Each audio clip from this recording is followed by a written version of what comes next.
Hello, everybody.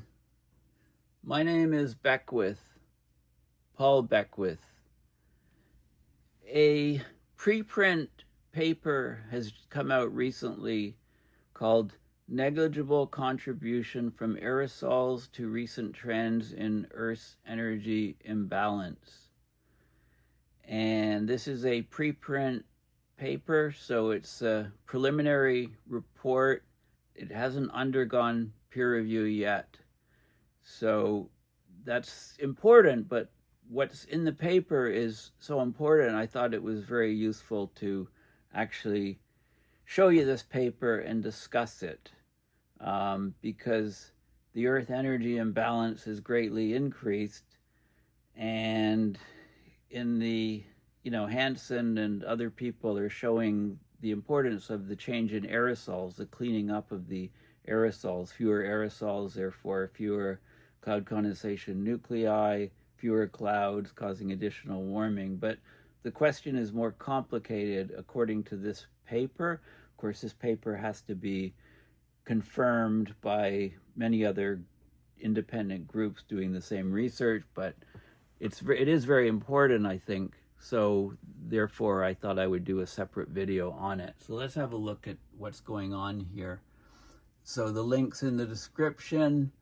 This is the paper, Negligible Contribution from Aerosols to Recent Trends in Earth's Energy Imbalance. This is the Research Square group showing that this is a preprint. It's not yet been peer reviewed by a journal.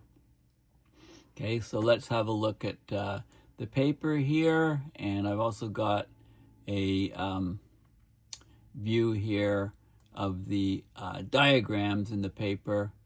And let's first look at a couple things before we get into this paper in detail. First thing is the Earth energy imbalance, and the links to all these things are in the description of the video. So this is a good diagram showing from NASA, showing the Earth energy imbalance. So this is all in watts per square meter. So you have incoming solar radiation, 340.4 watts per square meter. A fraction of that is absorbed by the atmosphere.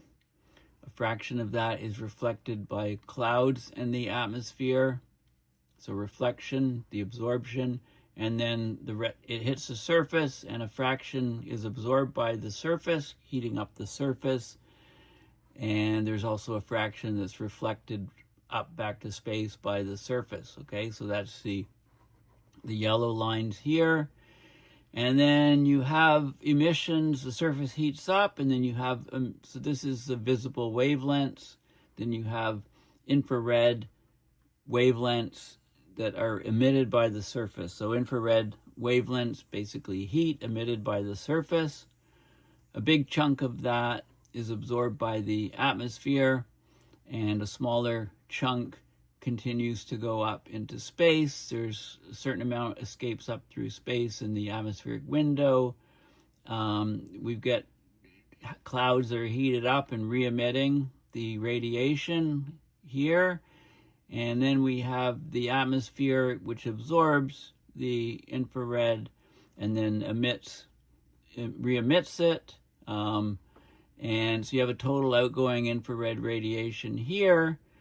Some of the radiation that comes up here is scattered back down to the Earth, the back radiation. The Earth heating up, there's heat carried up by air movement up these so-called thermals. There's also conduction of heat upward, and the convective uplift is the thermals.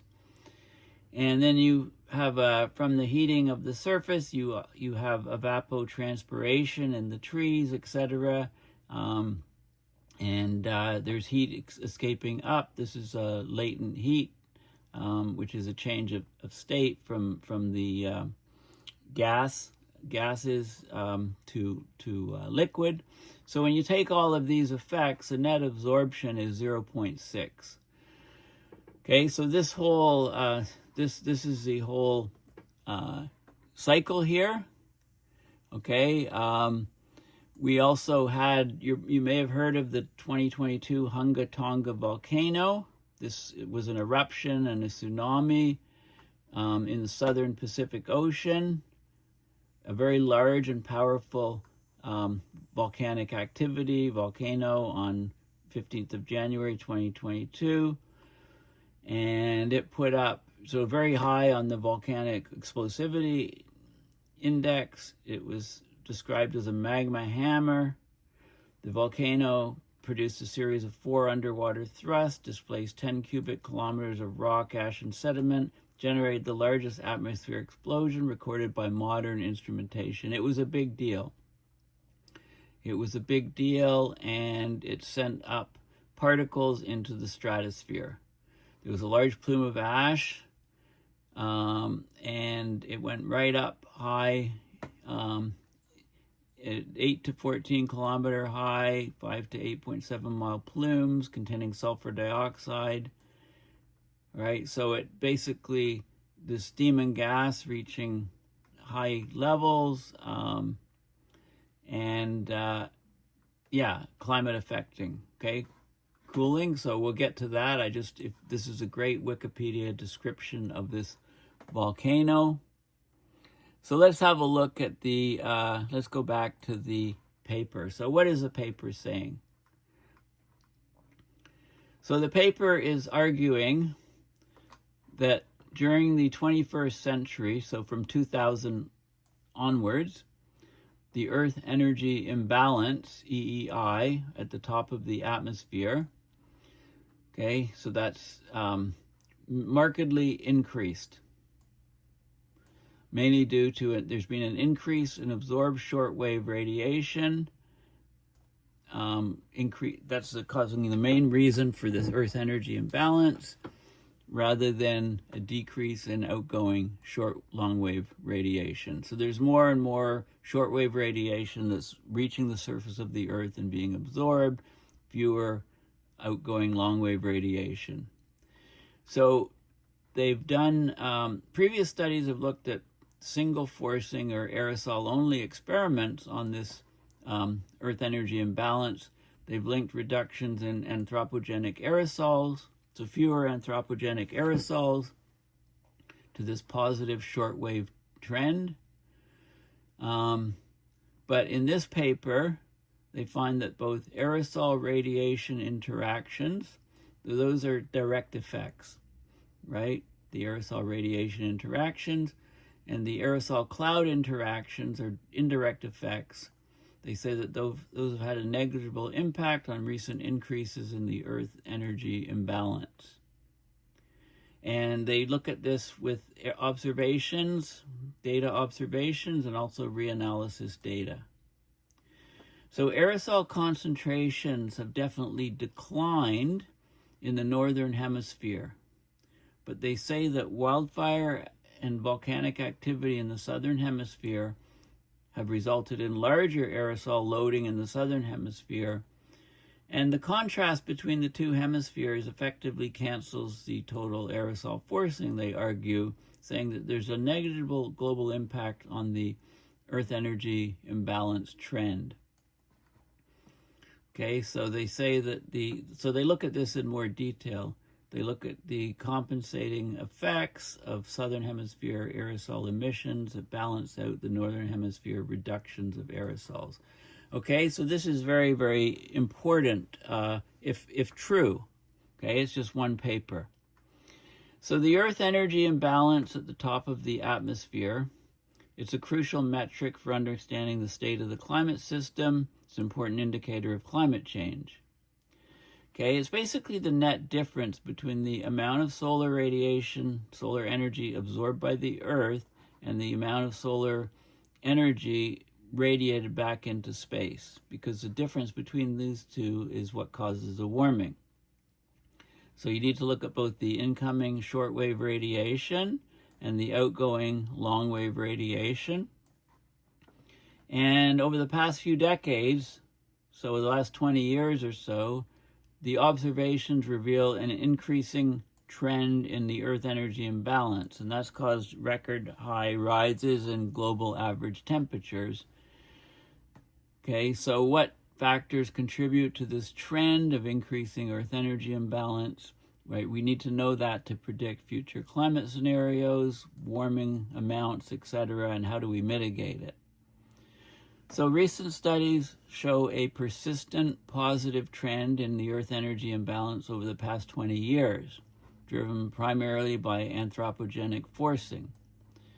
Earth energy imbalance is the sum of the effective radiative forcing, ERF, that includes rapid adjustments to both natural and anthropogenic forcings, and the radiative response, so the feedbacks, if you like.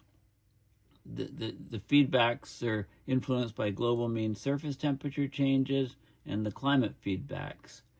So, of course, aerosols are one of the key factors when you look at the Earth energy imbalance. Aerosols include both natural and anthropogenic particles suspended in the atmosphere. They interact in a complex fashion with both radiation, outgoing radiation, but also with clouds. So there's something called, so it's broken down into the two factors. There's effective radiative forcing due to aerosol radiation interactions, that's ARI for short.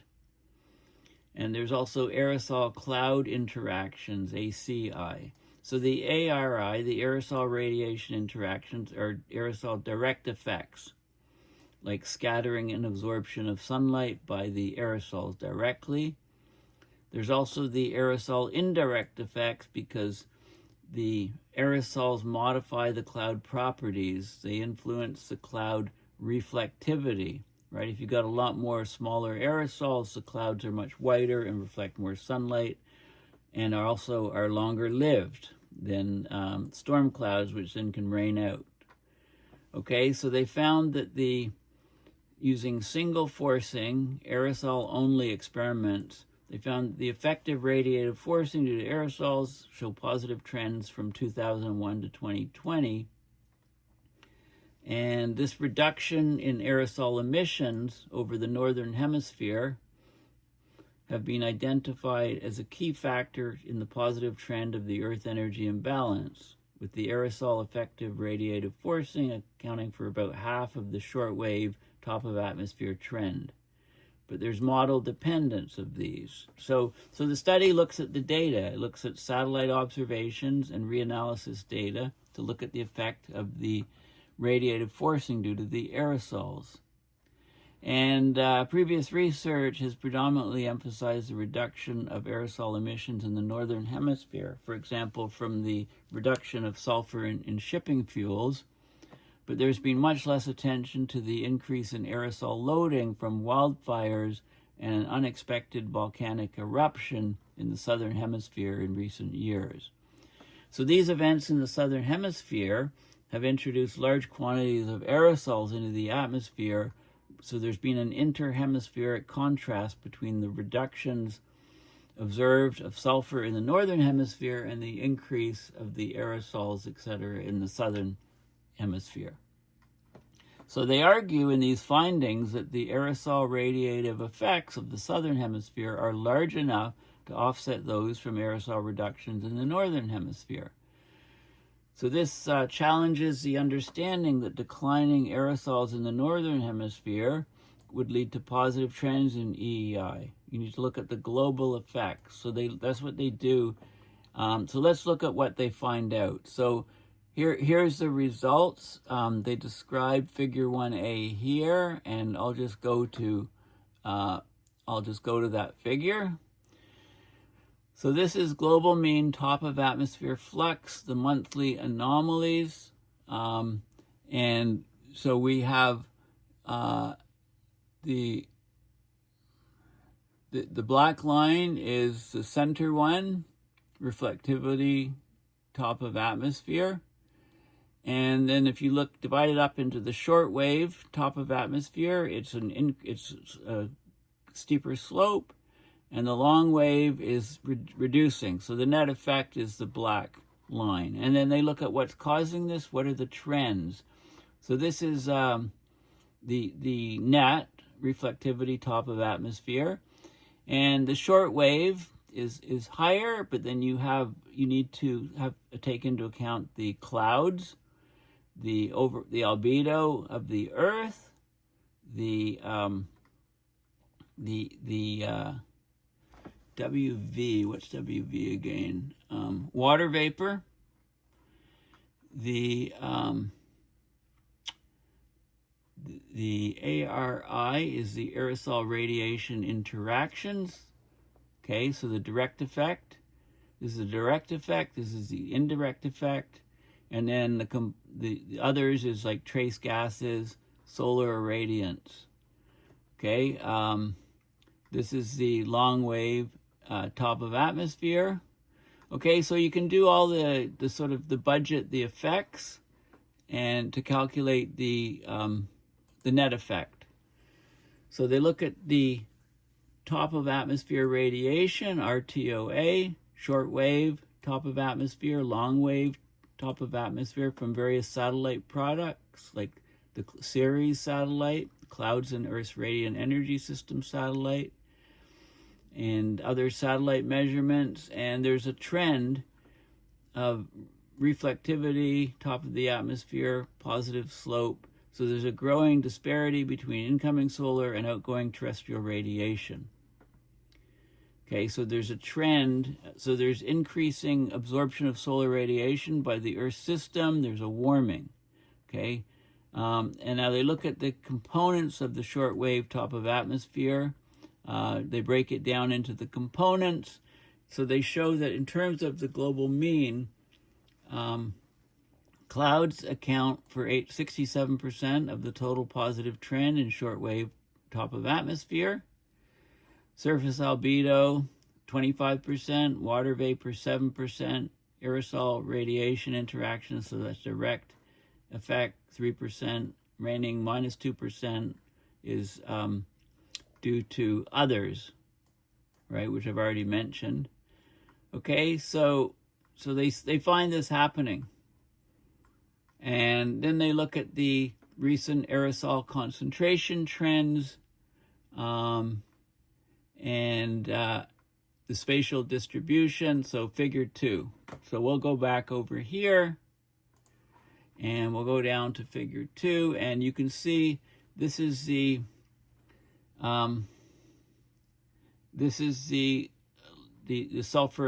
sulfate trend, and this is the aerosol index. The AI is the aerosol index. The sulfate aerosol mass concentration is the sulfate trend. And what you can see is that the aerosols, there's effects here. So the trends are, there's lower and lower here, negative in the Northern Hemisphere and positive in the Southern Hemisphere. So it looks like the reduction of aerosols in the Northern Hemisphere is being compensated or balanced out by the increase of the aerosols in the Southern Hemisphere, both for sulfate and aerosols.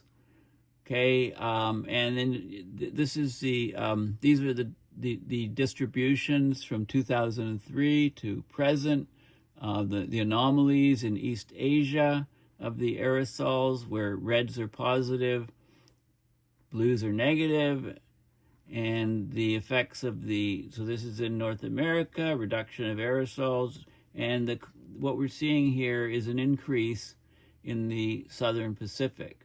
And this is attributed to wildfires in Australia and so on, but also to the Hunga-Tonga volcano adding lots of aerosols. And so we're seeing a discrepancy between the two hemispheres, which is very key, very important. Okay, so this is so we've had stringent air quality regulations in the Northern Hemisphere, reducing anthropogenic emissions like sulfur dioxide, which is a precursor to sulfate aerosols. The reduction in sulfate is especially important because of its role in influencing cloud formation and scattered solar radiation, so fewer clouds in the Northern Hemisphere. Okay, so, but in the Southern Hemisphere, we have increasing trends in aerosols and sulfates over the Southern Ocean and Southeast Pacific. Okay, those are normally pristine areas over the ocean. Those have been less anticipated. They have not been the focus of as much scientific attention as the Northern Hemisphere aerosol reduction. Natural sources such as oceanic emissions of dimethyl sulfide contribute to aerosol levels in the Southern Hemisphere, but we're seeing trends, large increases in sulfate concentrations correlating with the timing of, we've had multiple wildfires in the Southern Hemisphere, like the Australian wildfire in 2020. We've had the Hunga-Tonga volcanic eruption in 2022, putting lots of sulfur in the atmosphere. The winds have spread it around, so we've had sharp episodic increases in aerosol concentrations in the Southern Hemisphere, right? So this is having a big effect. So the reduction of aerosols in the Northern Hemisphere is being balanced by these effects in the Southern Hemisphere. Okay, so that's the key factor. You know, we can look at some of these things, how big these effects are. If I just minimize this, this is the supplementary material for this paper, the figures, and this is a key illustration showing organic carbon anomalies at 700 hexapascals in the atmosphere. That's about 3 kilometers higher. So we had the Australian wildfire. So this is the natural logarithm of hydrophilic, water-loving organic carbon anomalies during multiple wildfire and volcanic events. Okay, so we've got the lots of organic carbon going into the atmosphere from the wildfire in Australia in 2018, 03, March 2018. 2019, Australian wildfires, Amazon wildfires, lots of aerosols. The Australian wildfire 2020 to 01 was the biggest effect here, massive injection of aerosols from carbon, unburned carbon, etc., into the atmosphere. Amazon wildfire 2020 to 2011, and then the Hunga-Tonga eruption put all these aerosols up into the atmosphere, and the Chile wildfire. So all of these things added carbon into the atmosphere, which is a primary component of aerosols, right? Okay, so all of those things went into the Southern Hemisphere. So this is very important. Okay, so let's move on. Okay, so we can go on here. So that affected the situation, and this is the cloud susceptibility to aerosol concentrations, and then the trends of shortwave ACI trends, watts per square meter per decade, showing the different trends from the different factors. Okay, so basically, and then more trends shown here. Okay, so basically, so this is very important, and it needs to be confirmed in additional work. Okay, so those are the figures. Okay, so there's a huge effect on trends and aerosols in the across the planet that aren't being considered, right? So let's just go down to the conclusions. So this paper is very significant. It looks at how aerosols contribute to the recent trend in the Earth's energy imbalance through the two mechanisms: aerosol-radiation interactions. This is a direct effect of aerosols. And aerosol-cloud interaction. So with more and more aerosols in the Southern Hemisphere from the wildfires, eruptions, there's more and more scattering of radiation, the direct effect from the aerosols, and there's more and more cloud condensation nuclei to create low-level clouds, causing cloud interactions and scattering. So despite the recognized warming effects in the Northern Hemisphere from reduced aerosols in the Northern Hemisphere, so less scattering of light, fewer clouds, right? So the Earth Energy Imbalance increasing in the Northern Hemisphere, more energy being absorbed than emitted.